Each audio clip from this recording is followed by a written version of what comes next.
그렇습니다. 어제 하루 신규 확진자 2,771명으로 역대 두 번째로 많은 수치를 기록했습니다. 추가적인 확산이 우려되고 있는 상황에서 정부는 이번 주 거리 두기 조정 여부를 발표할 예정인데요. 관련된 내용들 전문가와 함께 짚어보겠습니다. 백순영 가톨릭대 의대 명예교수 모셨습니다. 어서 오십시오. 네, 안녕하세요. 예, 주말인데요.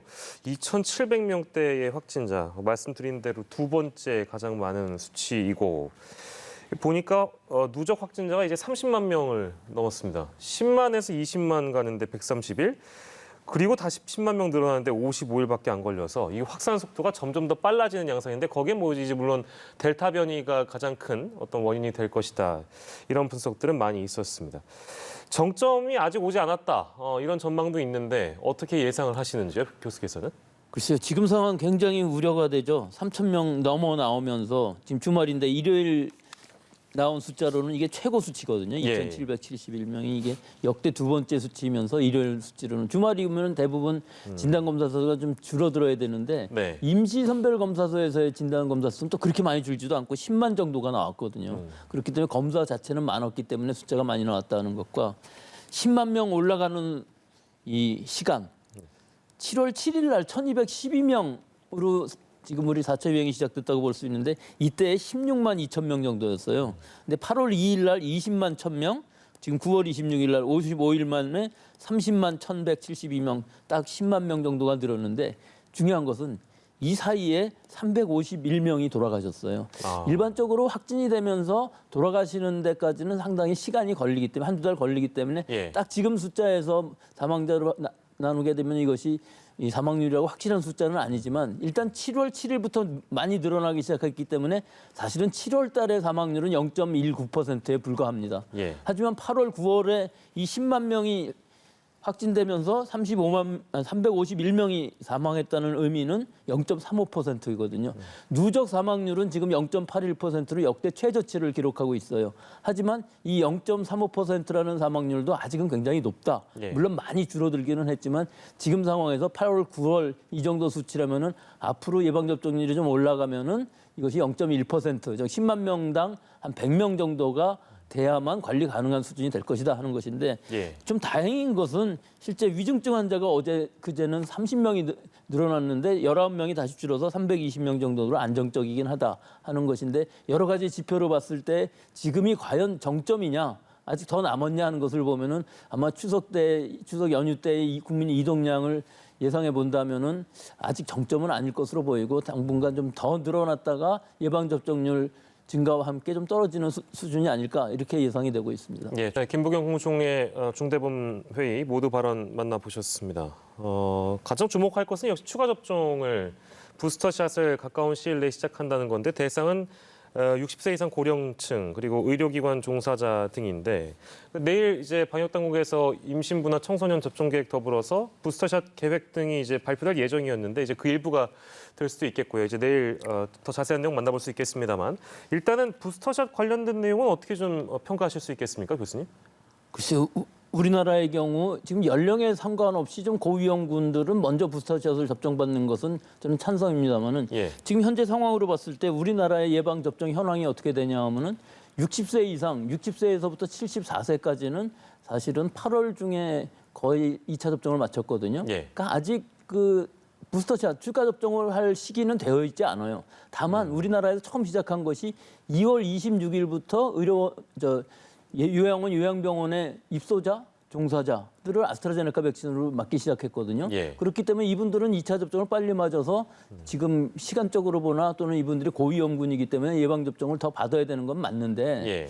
그러면 아스트라제네카를 지금 2번 맞았을 때 3차 접종을 아스트라제네카로 더 할 것인가 하는 문제가 좀 남고요. 예. 아마 제 생각에는 mRNA 백신을 추가 접종을 하는 것이 더 옳을 것으로 보이는 것이 이 아데노바이러스를 기반으로 하는 이 예방 백신인 경우에 있어서는 사실은 이 벡터에 대한 즉 이 아데노바이러스에 대한 항체도 또 생기기 때문에 3차 접종이 부스터샷으로 얼마나 효과가 있을지 아마 영국에서는 하고 있을 것으로 보이는데 아직 이 데이터는 확실치 않거든요. 예. 지금 상황에서는 어떤 것으로 할 것인지 하는 것과 그다음에 이 시기에 그 코로나를 실제 치료하고 있는 의료진들은 파이자로 백신을 맞았어요. 그러니까 예. 이분들은 파이자 3차 맞는 것은 큰 문제가 없는데 사실은 지금 제일 많은 부분을 차지하고 있는 아스트라제네카를 맞은 60대부터 74세까지 예. 또 75세 이상은 파이자를 맞았기 때문에 이분들이 이제 2차 접종 끝난 다음에 한 6개월이 지나는 시기에 3차 접종 대상이 될 것으로 보이는데 지금 전체적으로 봤을 때는 부스터샷이라는 추가 접종이라는 개념은 아직은 좀 빠르고 예. 대상은 극히 적을 것으로 보입니다.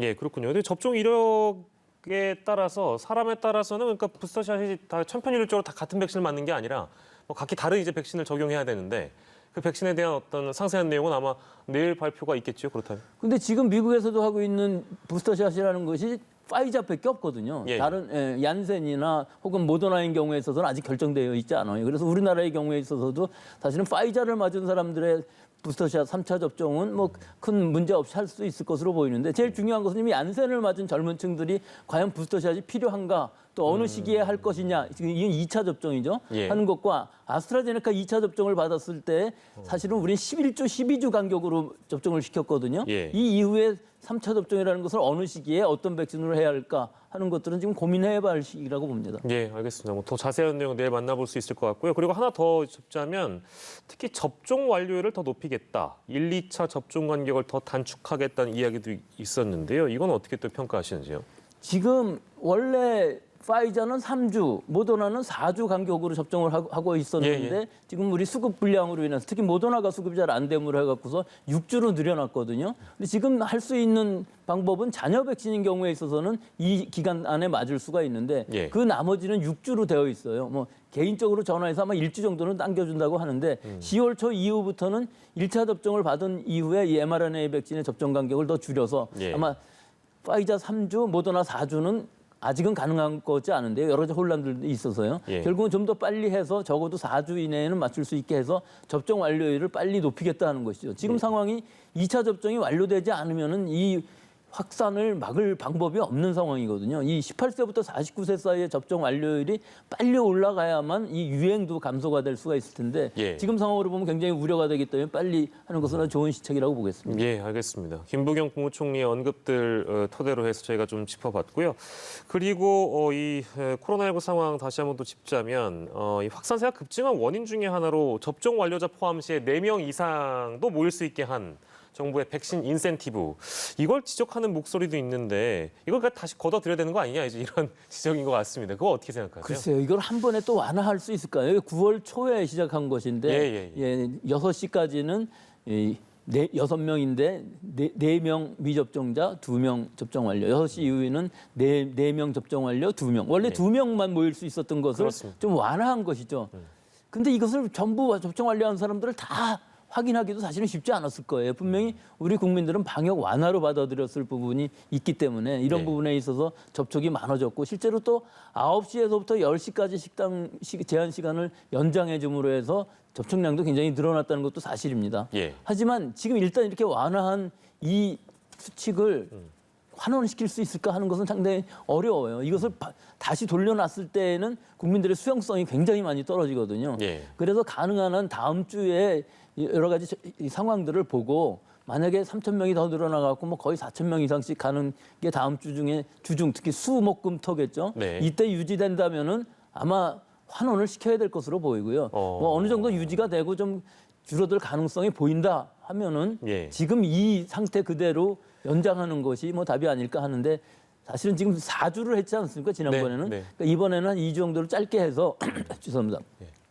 가능한 한 여러 가지 상황들을 보면서 예. 완화를 하든 또 뭐 강화까지는 못하겠지만 현상 유지를 하든 결정해야 될 것으로 봅니다. 알겠습니다. 비수도권 상황 좀 짚어볼까요? 대구가 지금 심각한데 143명이고 저희가 누차 보도를 해드리고 있습니다만 신천지발 감염 이후에 지금 최다 확진자가 나온 상황인데 거기에 중심에는 이제 베트남 국적 외국인들이 있다. 그렇습니다. 그래서 뭐 외국인 어떤 감염에 있어서는 그건 이제 방역 사각지대 아니냐, 이제 개선책들이 필요하다는 목소리가 누차 지적이 되어 왔는데요. 검사 유도와 관련해서 계속 이제 어떤 목소리가 높아지고 있습니다. 교수께서는 어떤 말씀 주시겠습니까? 일단 그 신천지 일대에는 아무리 많이 나와도 신천지라는 대상이 있었습니다. 또 그분들하고 접촉한 사람들을 역학조사를 찾아가면은 상당히 빠른 시간 안에 우리가 통제 가능할 수가 있었는데 지금 상황은 뭐 명수로는 140몇 명이지만 이것이 상당히 심각한 부분인 것이 외국인 노동자들에 의한 집단 감염들이 굉장히 많이 확산이 되면서 지역사회까지 퍼질 수 있다는 가능성이 있기 때문에 이 숫자가 무서운 것이죠. 예. 더구나 신천지일 때는 델타 바이러스라는 거 없었는데 지금 전파력이 굉장히 강하고 위중증이 갈 가능성도 높고 또 젊은이들 사이에서도 위중증이 많이 생기는 이런 상황이기 때문에 이것을 하기 위해서는 여러 가지 방법들이 있겠죠. 우선은 선제적인 진단검사는 분명히 필요합니다. 예. 하지만 자진해서 받기는 굉장히 어려운 사람들이 많아요. 불법 체류자들이 많고 하기 때문에 이 선제적인 진단검사 또 자발적으로 얼마나 유인책을 내서 이 진단검사를 받을 수 있게 할 것인가 하는 것이 첫 번째 과제이고 예. 두 번째 과제로는 제일 중요한 것이기도 한데 예방접종을 다 시켜야 됩니다. 지금은 얀센으로 하고 있는데 예. 이 부분들을 자진해서 받는 사람들 여건만 있으면 예약하고 상관없이 하여튼 다 맞을 수 있게 하는 것과 동시에 예. 좀 그 사업장들 찾아가서 방문 접종하는 것들도 고려를 해서 무조건 이 신원만 확인되면은 전부 접종을 하는 방식으로 하지 않으면은 예. 이것이 지금 심각한 것이 우리나라뿐만 아니라 사실은 싱가포르 같은 데가 570만 명에 1,650명씩 나오는 이유가 외국인들이 많이 노동자들이 있는 상황에서 이 사람들의 방역 통제가 잘 안 된다는 것이거든요. 그러니까 선제적인 검사라는 것은 사실 후행적인 일이고 예. 먼저 선제적으로는 면역을 얻기 위해서 접종을 해야 된다. 그것도 두 번 접종하기 어렵기 때문에 일단은 얀센 백신을 주 백신으로 해서 찾아가면서라도 빨리 접종을 다 시켜서 우리 전국에 걸쳐 있는 상황이거든요. 굉장히 많은 사람들이 집단 감염이 될 가능성이 있고 선제 검사만으로는 좀 부족한 부분이 분명히 있기 때문에 이분들의 면역력을 높이는 것이 지금 우리가 집단 면역이라는 거 이루어지기 전에 일단 확진자를 줄이는 데 있어서도 이 젊은 층들이 굉장히 많고 집단 생활을 하고 이 안에서의 유행이 우리 국민들 사이에 있어서 지역사회 N차 감염이 충분히 가능한 상황이기 때문에 우리 국민들의 보건을 위해서 꼭 필요한 일이라고 봅니다. 예. 그리고 병상 가동률 저희가 점검을 좀 해보겠습니다. 의료 대응 체계에도 점점 부담이 될 것이다. 그러니까 확진자가 늘어나면 당연히 뒤따르는 그런 우려 중에 하나일 텐데 지금 2,500명대, 2,700명대 이제 후반에 확진자가 나왔고 아직은 이제 뭐 당국에서 파악하기로는 지금 현재 상황에서는 괜찮다는 얘기를 하고 있습니다만 중증 환자 병상 가동률이 특히 이제 중요할 텐데 48.9%입니다. 어떻게 생각하세요, 교수님? 지금 우리나라 중증 환자는 상당히 안정적으로 유지가 되고 있습니다. 그래서 중환자실이 부족하다기보다는 오히려 이렇게 환자 수가 지금 하루 평균 2,000명 이상 나오고 있거든요. 지난주에 보면은 이것이 만약에 일주일만 간다면은 확진자 수는 14,000명이 되는 것이기 때문에 하루 네. 2,000명이라고 그러면 일주일에 14,000명 정도 되는 거거든요.